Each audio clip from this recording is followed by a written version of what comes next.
¿Qué tal, amigos? Soy Guillermo Ochoa. Cierta noche le hice una entrevista fascinante, por lo menos para mí, a Juan José Arreola. Fue en un programa nocturno que hacía, que se llamaba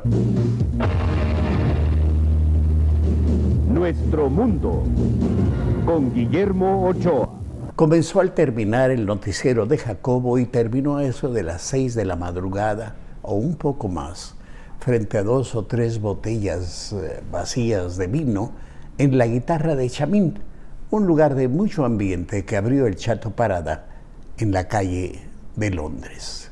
Esa tarde le había llamado yo a Emanuel Carballo, de quien fui compañero en el Universal. Yo era entonces director y él el mejor crítico literario de México. Un favor, maestro. Esta noche entrevisto a Juan José Arreola. ¿Por dónde le entro? Por las mujeres, me contestó Carballo a bote pronto. No tardó ni un segundo en responder. Y sí, ya en el estudio, la plática iba, la verdad, muy bien, gracias sobre todo a la cautivadora magia del genio de Zapotlán el Grande, Jalisco. Entonces decidí darle otro jalón, exprimirle aún, sacarle más jugo. Ya era tiempo de sacar la carta a Carballo que llevaba oculta en la manga.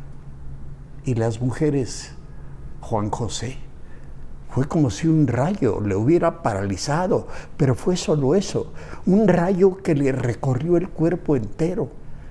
Se paralizó solo un instante, pero enseguida se puso de pie y como respuesta comenzaron a resbalar por sus mejillas lágrimas, lágrimas que ni trató de disimular, ni sacó pañuelo alguno para limpiar.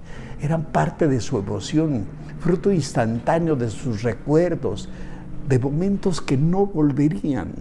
Quizá, ¿por qué no?, también de su arrepentimiento. Y él, que era más que nada un actor en la obra magistral de su propia vida, volvió a sentarse y entonces con sus recuerdos, con la evocación femenina, la plática se elevó hasta que el canal no pudo estirar más sus transmisiones.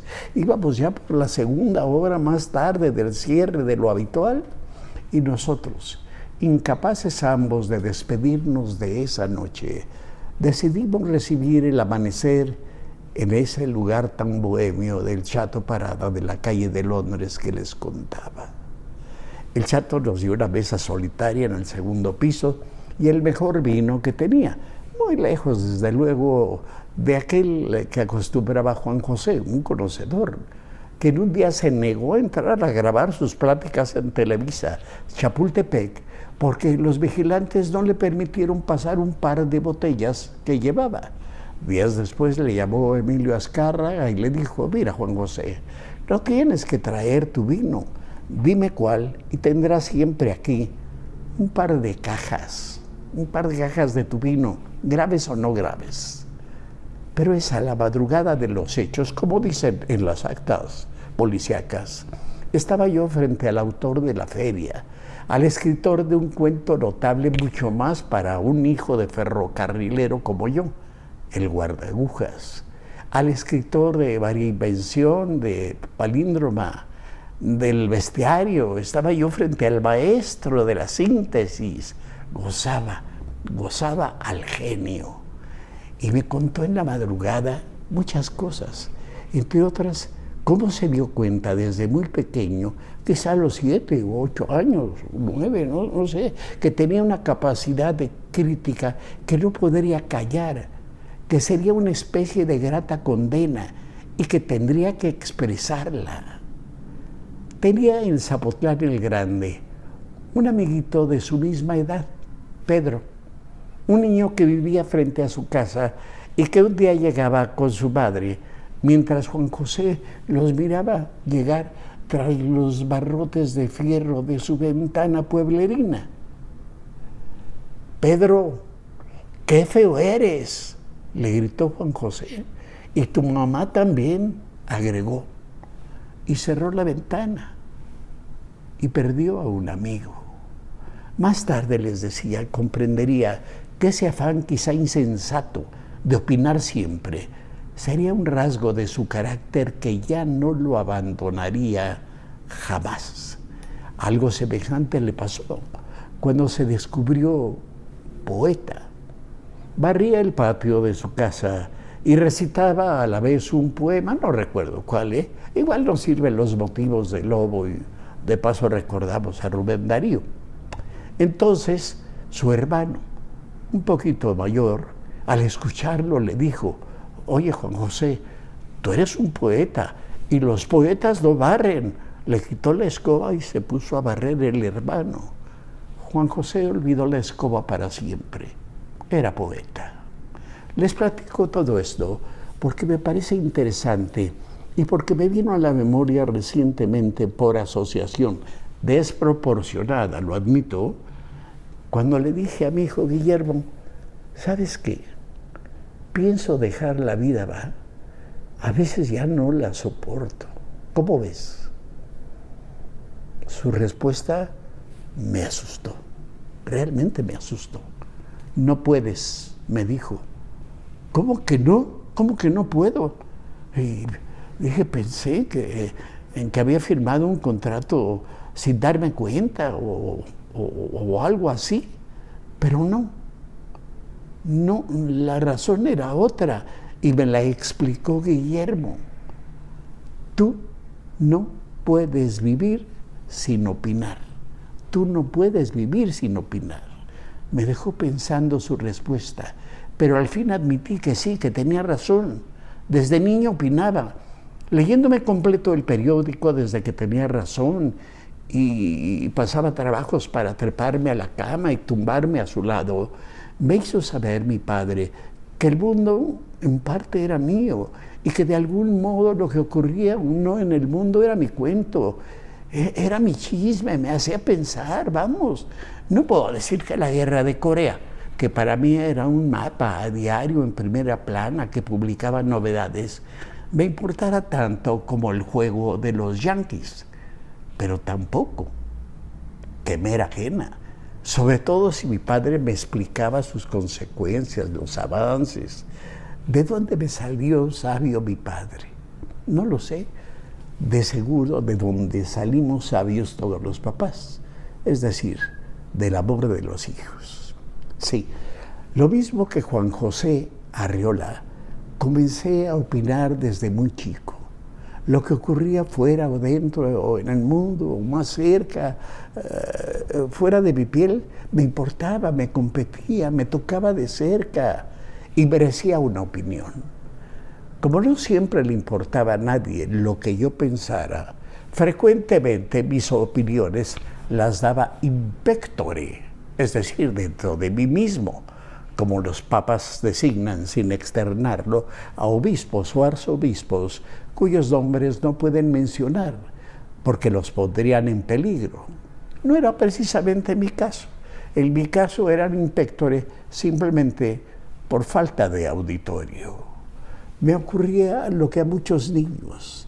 Nadie les considera capacidad para solucionar un problema, por más que se enfrenten a diario, en el principio mismo de la vida, a uno de los principales, aprender a vivir. Por fortuna nada ocurre porque sí. Hice de algún modo que el balón rodara a mi favor, y ya en el periódico, ya en la radio, de ahí a la tele, ahora en las redes, intento opinar, aunque a veces en alguna parte pues no era posible hacerlo como se debía porque cuello. Uno tiene que amoldarse, como todos, al país en el que vive, sobre todo si se tiene una familia que mantener. Pero de hecho en secundaria publiqué mi primer periódico, 2 hojas de libreta escritas a mano, que circulaban de mano en mi grupo, donde comentaba cosas de la escuela. Solo fueron 2 ejemplares, porque a la tercera Héctor Guadarrama, un buen amigo muy estudioso, nos dijo que decía su mamá que un verso que yo me atribuía era de una canción muy antigua llamada El Limoncito. He pensado que se la oía a mi madre y se me quedó en la memoria. Por lo visto la canción misma es de suyo pegajosa, pues años después Cuco Sánchez la haría popular con el título de La cama de piedra. El verso, que no era mi verso, pero que yo creí que era mi verso, decía: al pasar por tu ventana me arrojates un limón, el limón cayó en el suelo y el jugo en mi corazón. Esto es secundaria. Pero sí, opinador y metiche, sí soy. Es como una segunda piel. Hay que tomar en cuenta que comencé a los 14 o 15 años en XSH, Radio Toluca, y que solo he estado en la banca, primero 3 o 4 meses, cuando me vine de Toluca a pedir trabajo en Novedades, y mientras se decidía el asunto, porque ya existía el conflicto sindicato-empresa que acabaría con el diario, en esos meses pues tuve que trabajar para Neki, máquinas de coser, buscando a los clientes que se cambiaban de casa y olvidaban que debían aún varios abonos. Luego descansé otros 6 meses, aunque no sé todavía por cortesía de quién, cuando salí de Televisa y hasta que entré a Radio Asir. Ahora tengo 83 años y aunque a diario me levanto con ganas de echarle ganas, a veces escribir es una delicia, sobre todo escribir recuerdos. Uno los vuelve a vivir, pero a veces se convierte en un enfado. El periodismo es así, pero a mí me resulta fascinante.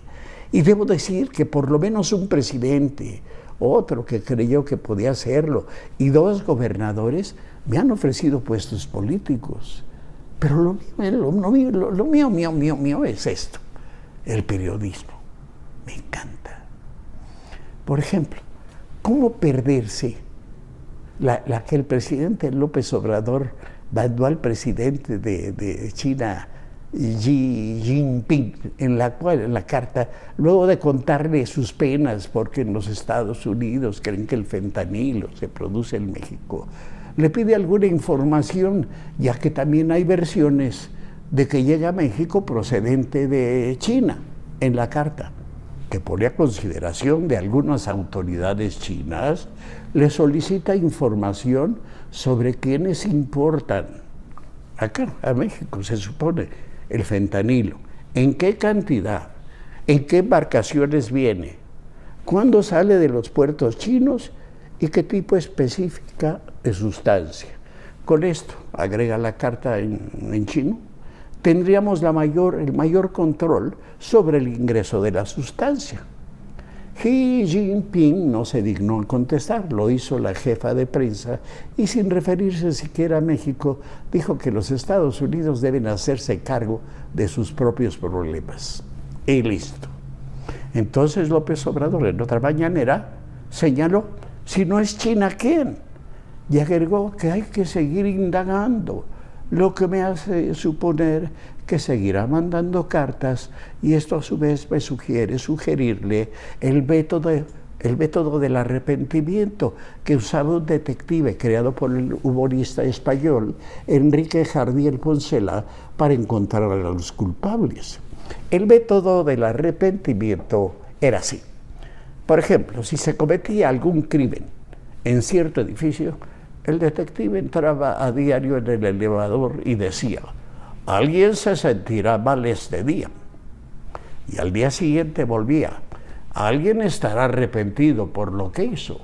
Y así, hasta que al tercero, cuarto, quinto, sexto día, alguien estallaba en llanto y alargando los brazos para que el detective le pusiera las esposas, confesaba el crimen, le estallaba la conciencia. Así con el fentanilo. Se trata de seguir indagando, aunque ahora los Estados Unidos afirmaron el jueves 13, que México sí produce fentanilo. Buena ayuda, pues, para la investigación de nuestro presidente, porque sospecho que el incansable seguirá investigando para concluir que él tenía otros datos.